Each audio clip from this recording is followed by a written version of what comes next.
إذا كنت في نعمة فرعها فإن الذنوب تزيل النعم وحطها بطاعة رب العباد فرب العباد سريع النقم وإياك والظلم مهما استطعت فظلم العباد شديد الوخم وسافر بقلبك بين الورى لتبصر آثار.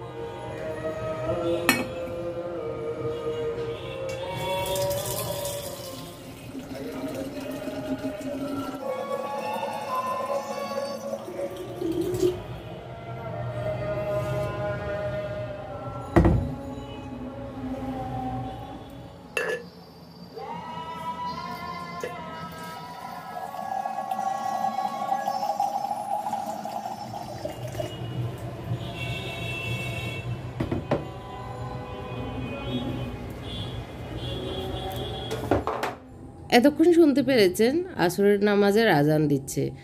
ইফতারের আয়োজনের শুরুটা করছি শরবত দিয়ে। আসসালামু আলাইকুম, সবাইকে ওয়েলকাম জানাচ্ছি আমার চ্যানেল রুমিস ফ্যাশনেবল হাউসে। আশা করি আল্লাহর অশেষ রহমতে আপনারা ভালো আছেন, আমিও আল্লাহর রহমতে ভালোই আছি আলহামদুলিল্লাহ। তো আজকে শরবতটা আমিই দায়িত্ব নিয়েছি, ওদেরকে আজকে আর রান্নাঘরে ছুটি দিয়েছি, সবাইকে বলেছি আমি আজকে করব সব, তোমরা কেউ আসার দরকার নেই। তো সেই কারণে প্রথমে আমি শরবতটা অর্ধেক পানি দিয়ে করে ফ্রিজে রেখে দিচ্ছি।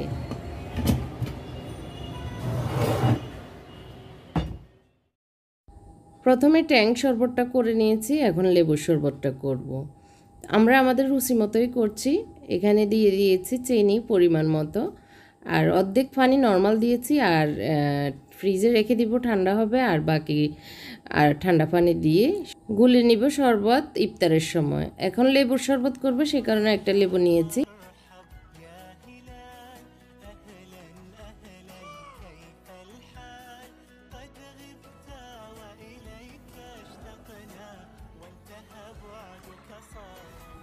একটা লেবুকে 3 টুকরা করে নিয়েছি, পুরো লেবুটাই দিয়ে দিব, পুরো লেবুর রসটা আর কি।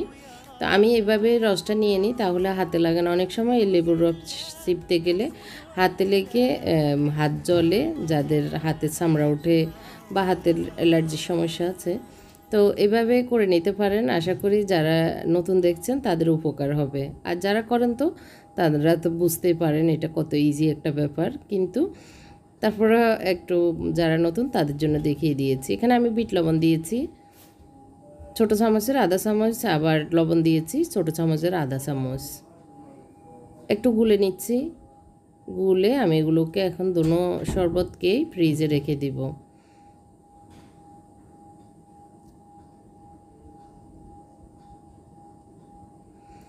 এখানে আমি আজকে পাউরুটির ডেট চলে যাবে, আজকে লাস্ট ডেট, তো পাউরুটিগুলোকে কাজে লাগানোর সুবিধার্থে একটা ডেজার্ট তৈরি করছি। 2টি ডিম ভেঙে নিচ্ছি প্রথমেই। আমরা টোস্ট যেভাবে করি মিষ্টি টোস্ট, সেইভাবেই করে নিব। চিনি দিয়ে দিচ্ছি পরিমাণ মতো, 4-5 টেবিল চামচ দিয়েছি আমি, আর দিয়ে দিচ্ছি একটু গুঁড়ো দুধ। আবার বলছি, আমরা আমাদের রুচি মতো, আমি আমার রুচি মতোই করি, আপনারা আপনাদের সুবিধা মতো করবেন। গুঁড়ো দুধটা না দিলেও চলবে। তো ভালো করে আমি মিক্স করে নিচ্ছি দুধ এবং ডিম, চিনি, আর একটু পানি দিলেও দিতে পারেন আপনারা। এখানে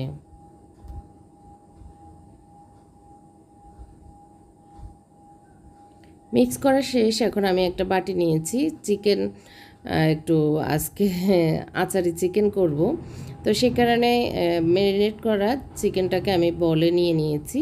আর এটাতে আমি ম্যারিনেট করার সময় একটু সয়া সস, গোলমরিচ পাউডার, লবণ, মরিচ, আদা রসুন পেস্ট দিয়ে ভালো করে মেখে ডিপ ফ্রিজে রেখে দিয়েছিলাম। এখন আমি একটা তাওয়াতে ঘি দিয়ে দিয়েছি 2 টেবিল চামচ।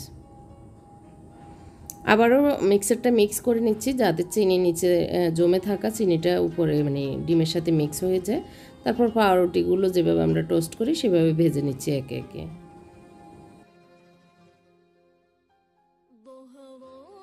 আমি একটা বিপদে আছি, সেটা আসলে আমি মনে করি বিপদে। তো আমি যখন কোরআন হাদিসের পড়া দেখাই বা আমরা নামাজ পড়তেছি এটা দেখায়, দু একজনেই কমেন্ট করেন এটা দেখাচ্ছি কেন, রিয়া হয়ে যাবে, গুনাহ হবে, এটা দেখালে মানে অহংকার হয়ে যায়, অহংকার সুলভ আর কি, যে ইবাদত করতেছি সবাইকে দেখাচ্ছি এরকম বোঝা যাচ্ছে, এরকম মনে করতেছেন।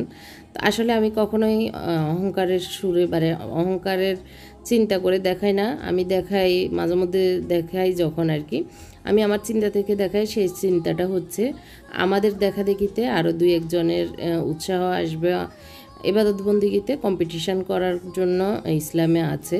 তো একজনের দেখা দেখিতে যদি আরেকজন করে সেই খেয়াল থেকে আমি দেখাই।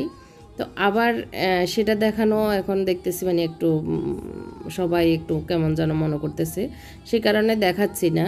তো এর ভিতরে এখন না দেখি আমি এখন রান্নাবান্না বা কাজকর্ম দেখাচ্ছি, সেটা আবার দু একজন আপুর মনে হচ্ছে যে আমি শুধু রমজান এসেছে ইবাদত বন্দিগি দেখাচ্ছি না, শুধু খাবার দাবার আর কাজকর্ম দেখাচ্ছি। তো এটা একটা মানে বিপরীত কথা। তো আসলে আমি কোন দিকে যাব? এটা দেখালেও দোষ হচ্ছে, ওইটা দেখালেও দোষ হচ্ছে। তো কি করব আমি নিজে বুঝতেছি না, আপনারাই সলিউশন দিবেন। যাই হোক, এর ভিতরে আমার পাউরুটি চেকা শেষ, আর এখানে আমি একটু মানে সস রেডি করছি। তো সসে আমি সয়া সস এবং সয়া সস 2 টেবিল চামচ দিয়েছি, আর হচ্ছে সুইট সস দিয়েছি একটু অল্প আধা চামচের মতো। তো আমি সব সসের পরিমাপ সহ একটু লিখে দিব লাস্টে, তখন আপনারা দেখতে পারবেন। তারপরে আমি ফাঁকে ফাঁকে যে কাজগুলি করছি সসের ফাঁকে ফাঁকে সেই কাজগুলি দেখাচ্ছি।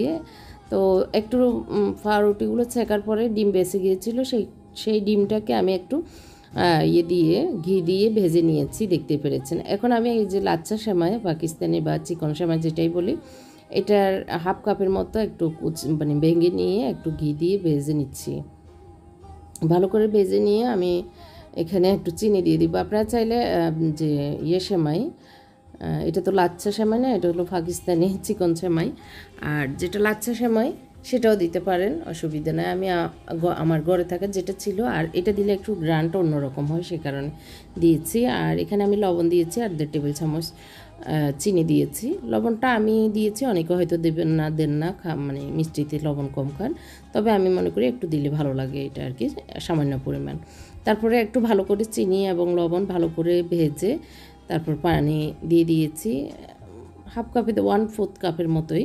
তো তারপর মনে হচ্ছে যে না আর একটু দেওয়া দরকার, সেই কারণে আরও একটু দিয়ে একদম ডিমে আসছে ঢাকনা দিয়ে রেখে দিব, একদম মানে সফট হওয়া পর্যন্ত আর কি। এগুলো আবার বেশি শক্ত থেকে গেলে খেতে কিন্তু ভালো লাগে না, কাঁচা ভাবটা থাকলে খুবই খারাপ অবস্থা লাগে। তো অনেকেই প্রশ্ন করেন মানে ওয়েস্টার সসটা কি মুসলমানের খাওয়া জায়েজ কিনা। তো এই যে আমি লেখা দেখিয়ে দিচ্ছি, হালাল লেখা, আর এগুলো মালয়েশিয়ান সস। তো আরবিতে হালাল লেখা আছে, আপনারা পুরোটা পড়ে দেখে নেবেন, তাহলে বুঝতে পারবেন। তো আমি এখানে ওয়েস্টার সস দিয়ে দিচ্ছি 1.5 টেবিল চামচের মতো। এখন দিয়ে দিচ্ছি 3-4 টেবিল চামচের মতো টমেটো সস। তো এদিক দিয়ে একটু মিক্স করে আবার চলে এসেছি সেমাইটা দেখার জন্য। সেমাইটা আমি একটু ডিমে আসে রেখেছিলাম, তো সফট হয়ে গিয়েছে, এখন নামিয়ে নেব। তো একপাশে আমি যে ডিমের ঝুড়িটা করে রেখেছি সেটা রেখেছি, এবং সেমাই রেখেছি, এগুলো লাস্টে লাগবে আমার যে সুইট একটা মিষ্টির করছি সেটার জন্য। এখানে আমি ব্ল্যাক পেপার দিয়েছি আধা চামচের মতো, দিয়ে একটু দেখিয়ে দিচ্ছি পেঁয়াজও বানাচ্ছি, পেঁয়াজগুলো উল্টিয়ে দিচ্ছি। তো সেটা তারপরে আবার সস বানাতে যাব। আসলে সসটা বানাতে গিয়ে অনেকগুলো কাজ করতেছি, তার ফাঁকে ফাঁকে আবার সসটাও দেখাচ্ছি। তো আপনাদের সুবিধার্থে আমি লিখে লাস্টে মানে পরিমাপটা দিয়ে দিব। তো এটার একটু বেশি কম আপনারা আপনাদের সুবিধা মতো রুচি মতো করতে পারেন, অসুবিধা নেই। তারপরে দিয়ে দিচ্ছি এখন সসে আবার মানে ব্ল্যাক পেপার দেওয়ার পরে দিয়ে দিচ্ছি 1 টেবিল চামচ মধু। মধু না থাকলে চিনি দিতে পারেন, অসুবিধা নেই। চিনি না থাকলে গুড়ও দিতে পারেন, গুড় দিলেও চলে। তো ভালো করে মিক্স করে নিচ্ছি। এখানে আমি মিস্টেক করেছি, এখানে যারা স্পাইসি পছন্দ করেন একটু গুঁড়ো মরিচ দিয়ে দিতে পারেন, তাহলে একসাথে মিক্স হয়ে যায়। ব্ল্যাক পেপার দিয়েছি, তারপরেও গুঁড়ো মরিচ দিলে আর একটু ঝাল ঝাল হয়, যেহেতু মিষ্টি দিয়েছি। তো আমি লাস্টে ইয়েতে চিকেনে দিব আর কি, এখন এখানে দেওয়া হয়নি। আপনার এখানে মিক্স করে রাখলে বেশি সুবিধা হবে আর কি। এখানে আমি একটু বাটিতে একটু কর্নফ্লাওয়ার নিয়ে নিচ্ছি। এগুলো সব তিনোটাই হচ্ছে চিকেনের জন্য। এই যে কর্নফ্লাওয়ার গুঁড়ো করে রাখা, তারপর সসটা করে রাখছি, এগুলো লাস্টে করব সেই কারণে। তো আমি একটু পানি দিয়ে কর্নফ্লাওয়ারটা গুলে নিচ্ছি। চিকেনগুলোকে আবারও একটু মেখে টেকে তারপরে কর্নফ্লাওয়ারের যে গোলাটা করেছি সেটার সাথে মিক্স করে একটু উঠিয়ে রাখছি। পেঁয়াজগুলো এদিক দিয়ে হয়ে গিয়েছে। তো পেঁয়াজের যে তেলটা, সেই তেলে আমি চিকেনগুলো ভেজে নিব আর কি। তো পেঁয়াজগুলো খুব কড়কড়ে, খুবই টেস্টি মনে হয়েছে।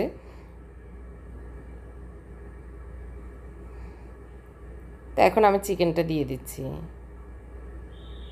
আর চিকেন কর্নফ্লাওয়ার এভাবে দেওয়ার মানে হচ্ছে চিকেনের গায়ে বেশি ফলেপ হবে না, হালকা একটু ফলেপ হয়ে লাল লাল হবে সেই কারণে।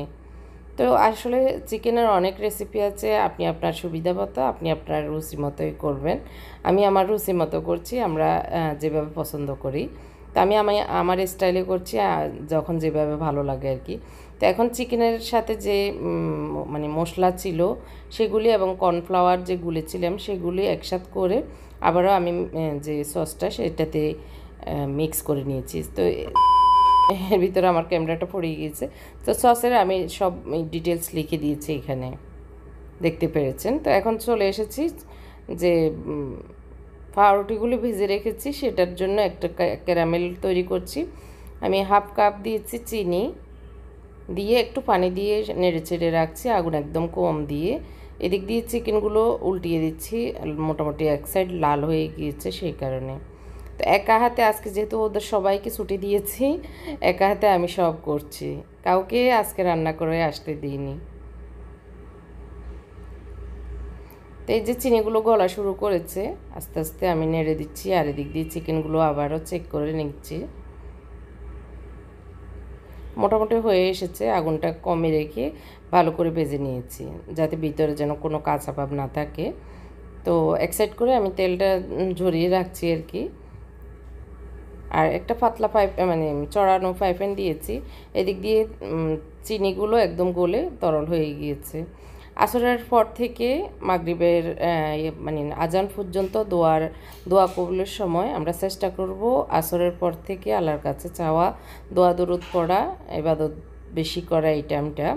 আর আমরা যারা গৃহিণী এই টাইমটা হয়তো বসে ইবাদত করার সময় থাকে না, যখন রান্নাবান্না করব রান্নাবান্নার সাথে সাথে মুখে কলবে মানে হৃদয়ে আল্লাহর নাম জিকির করতে থাকবো, সুবহানাল্লাহ, আস্তাগফিরুল্লাহ, তারপরে দরুদ শরীফ, এগুলি মনে মনে পড়তে থাকবো।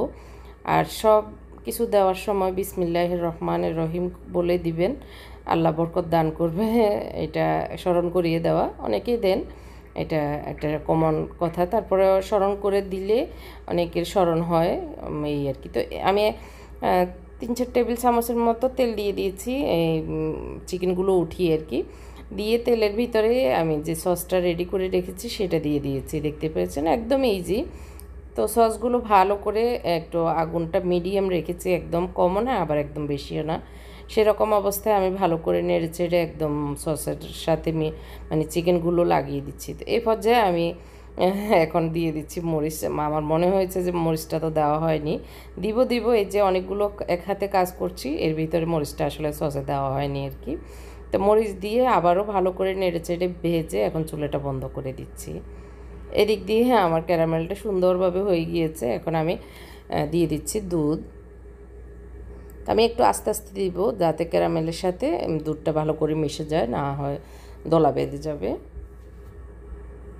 আমি প্রথমে হাফ লিটার দুধ দিচ্ছি, তারপরে দেখি যদি অবস্থার পরিপ্রেক্ষিতে আরও হাফ লিটার দিব আর কি। তো ভালো করে মিক্স করে এখন পুরোটাই ঢেলে দিচ্ছি।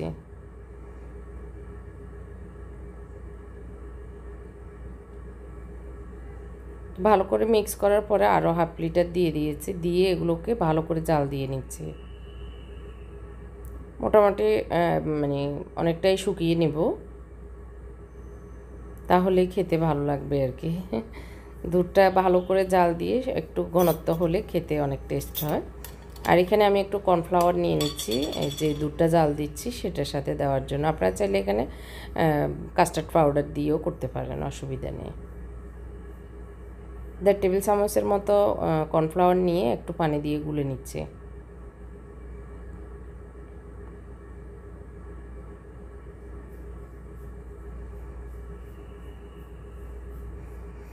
এই যে পাউরুটিগুলো আমার হয়ে গিয়েছে, সেগুলোকে এখন আমি সবগুলো আর মিষ্টি দিব না, এখন আমি 3টার মতো কেটে নিচ্ছি, 4 ভাগ করে আর কি।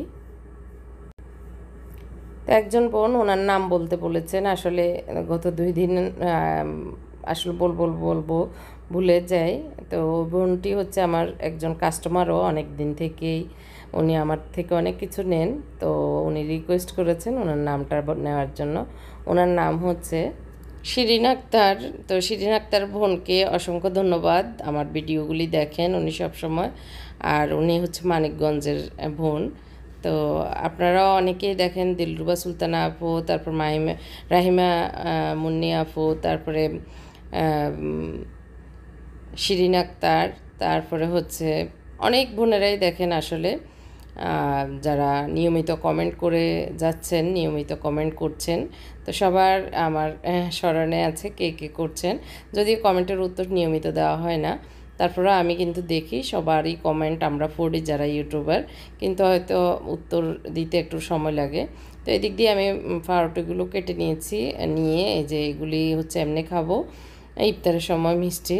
আর এখন বাটি রেডি করে নিচ্ছি। তারপরে যে দুধগুলো এখন হচ্ছে সেগুলি একটু দেখে নিচ্ছি ক্যারামেল সহ। তো কালারটা খুব সুন্দর এসেছে, দেখতে ভালো লাগে এই কালারটা। একটু চিনি দিয়ে দিচ্ছি, যারা চিনি না, লবণ, একটু লবণ দিয়েছি। যারা মানে লবণ খেতে পছন্দ না করেন তারা মানে স্কিপ করতে পারেন। আর একটু চিনি কম মনে হয়েছে, যেহেতু আমি 1 লিটার দুধ দিয়েছি, সেই কারণে আমি আরও 3-4 টেবিল চিনি দিয়ে দিয়েছি, আর 2টা এলাচ দিয়ে দিয়েছি। এখন যে আমি করে রেখেছিলাম, গুলে রেখেছিলাম আর কি কর্নফ্লাওয়ার, সেগুলি দিয়ে দিচ্ছি। দিতে দিতে দেখতে পাচ্ছেন নাড়তে আসছে, না হয় দলা বেঁধে যাবে। তো আপনারা চাইলে কর্নফ্লাওয়ারটা আরেকটু বাড়িয়ে দিতে পারেন, কর্নফ্লাওয়ার যারা একটু ঘনত্ব পছন্দ করেন। তো আমরা একটু ঘনত্ব পছন্দ কম করি, সেই কারণে যেন মানে একটু গাঢ় থাকে, আবার খেতেও ভালো লাগে সেরকম আর কি পাতলা রেখেছি। তো এখন আমি 2 পিস করে প্রত্যেক বাটিতে নিয়ে নিয়েছি। পাউরুটির টুকরাগুলো দিয়ে যে সেমাই ভেজে রেখেছিলাম সেগুলো দিয়ে দিচ্ছি উপর দিয়ে। এগুলো ফ্রিজে রেখে দিলে জমে যাবে, জমে গেলে খেতে অনেক বেশি ভালো লাগে, কিন্তু বেশি সময় নেই, তো আজকে এইভাবেই খাওয়া হবে। তো উপরে কিছু পাউরুটির টুকরা করে দিয়েছি, আর সেমাই আর ডিমের যে জুড়িটা করেছি সেটা দিয়ে এই তো ডেকোরেশন করে নিয়েছি আর কি। আর চিকেনগুলো বেড়ে নিয়েছি, টেবিলে নিয়ে এসেছি। এখন হচ্ছে ইফতারের রেডির সময়। তো আজকে চিকেনটা খাওয়া হবে পরোটা দিয়ে। একটা করে ভেজে এনেছি সবার জন্য, 5 জনের জন্য 5টা পরোটা, আর চিকেন 1 পিস, তারপরে হচ্ছে পেঁয়াজু আর সুইট 2টা আইটেম। এই তো আজকের ইফতার সিম্পল, বাট একটু ব্যতিক্রম করার চেষ্টা করেছি।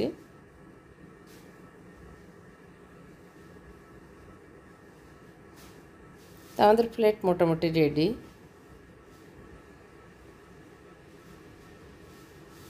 আর মিষ্টি এই পাউরুটির ইয়েটা অনেক মজা, আপনারা ট্রাই করতে পারেন যারা নতুন। আসলে কি নাম দিব আসলে আমি জানি না, এটা পাউরুটি মানে শাহি টুকরা হবে না কি হবে আল্লাহ ভালো জানে। তবে আমি নিজেই এটা নিজের মতো করেই করেছি, আমার স্টাইলে আর কি। খুবই টেস্ট হয়েছে, আমাদের খুব মজা লেগেছে। আমরা এখন ইফতার করে নিচ্ছি, না এখন আজান দেয়নি, একটু পরেই দিবে। তো আজকে গতকালকে যে ইয়েটা দেখিয়েছি, আমি জামা সেলাই করতেছি, জামাতে কাজ করতেছি, তো সেটার বাকি অংশ রাতে করব, সেই কারণে রেখে দিয়েছিলাম। দুপুরে একটু করে চলে গিয়েছি রান্নাঘরে, তো এখন রাতে বাকিটা শেষ করব আর কি। তো এখন আমি খেয়ে চেক করে নিচ্ছি সব ঠিক আছে কিনা, আল্লাহর রহমতে সবই ঠিক আছে। চিকেনটা কীরকম হয়েছে? মজা হয়েছে? মুনতাসির বলো তো কিরকম হচ্ছে, দেখছো গালে ফিরে। আজকে সন্ধ্যার পরে আল্লাহর নেয়ামত শীতল বৃষ্টি এসেছে। তো প্রায় 10-15 মিনিট পর্যন্তই বৃষ্টি অনর্গল পড়েছে, খুবই ভালো লেগেছে, ঠান্ডা ঠান্ডা আবহাওয়া। তো আমি বসে বসে আমার হাতের কাজটা করছি, আর আমার সাহেব ঘুমাচ্ছে নামাজ পড়ে আর কি। তো এটা করতে করতে প্রায় আসলে অনেক টাইমই লেগেছে। তো শেষ করার চেষ্টা করছি, কারণ না হয় আবার থেকে যাবে। একবার হাত থেকে রেখে দিলে সেটা আর করা মানে ইয়ে হয়ে যায়, ডিলামি হয়ে যায় আর কি। তো ছোটো হোক বড় হোক চেষ্টা করি শেষ করে নেওয়ার। তো ছোট কাজ হলেও সেটা কাজ, বড় কাজ হলেও সেটা কাজ। তো আমি হাতায় এই যে মাথায় যেখানে বোটে সেলাই করা হয় সেই জায়গাটাতেই শুধু একটা চেন দিয়ে দিচ্ছি আর কি। অনেক বোনেরাই বলেছেন এই সেলাইটা পারেন, অনেকেই বলেছেন মাছ কাটা সেলাই। তো আমি খুব খুশি হয়েছি আপনাদের মানে ইয়ে দেখে। তো আমি একটু করতে করতে আমি একটু খেয়ে চলে এসেছিলাম, বাকিগুলো এখন খাওয়াচ্ছি আর কি। ইফতারের সময় আসলে বেশি খাওয়া যায় না। তো এখন দেখিয়ে দিচ্ছি আমার পুরো জামার লুকটা। এই যে হাতায় এরকম করেছি, আর বুকে দেখতে পাচ্ছেন যে টার্সেলগুলো দিয়েছি, অনেক সুন্দর লাগতেছে। তার নিচে লম্বা করার জন্য আমি আসলে কোনো লেস ইউজ করিনি। বাসায় আমার কফি কালারের জর্জেট কাপড় ছিল, সেটাকে আমি ডাবল করে এখানে আমি 46 লম্বা পরি, এটা জামা ছিল 39, তো আমি 46 করে নিয়েছি জর্জেট কাপড় দিয়ে কুচি করে। তো এটা সেলাই করে নিয়েছি জাস্ট এটুকুই, আর টার্সেল দিয়ে মাস্কাটা সেলাই করে নিয়েছি। আর এই ওড়নাটা মানে কীভাবে যে গিয়েছে আমি নিজেও জানি না। এটা 1-1.5 বছর আগে আমি নিয়েছিলাম। তো এখন দেখি যে এই জামার সাথে আমার সুন্দর মিলে গিয়েছে, কফি কালার নিচে দিয়েছি, আর এই যে সুতার কালারের সাথেও সুন্দর মিলে গিয়েছে। তো ভাবতেছি এটার সাথে এটাই পরবো, আর কফি কালারের একটা সালোয়ার সেলাই করে নিব। তো এইভাবে হয়ে যায় আমাদের অনেক সময় অনেক কিছু। ছোট হলেও কাজটা কমপ্লিট করতে পেরে নিজেকে অনেক ধন্য মনে করতেছি। তো আজকের মতো এখানে বিদায় নিচ্ছি। আল্লাহ হাফেজ, আসসালামু আলাইকুম।